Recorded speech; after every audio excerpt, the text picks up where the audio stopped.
Hello friends, in this quick tutorial I'm gonna be showing you guys how to add and delete Instagram Reels from profile grid. But before getting started this video, make sure to subscribe. How to 1 minute.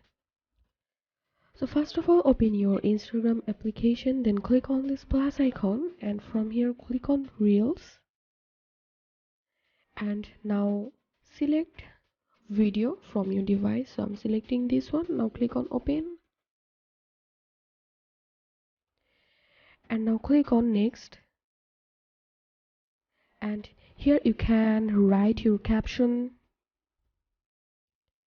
and make sure to check this also share to feed, and now click on share, and here we can see my reels is uploading and it's finished.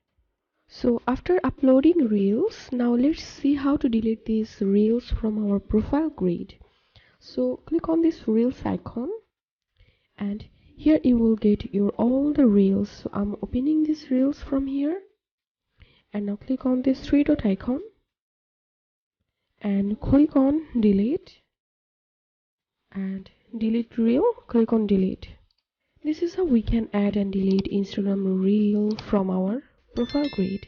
If you find this video helpful, make sure to subscribe. How to 1 minute. Thanks for watching this video.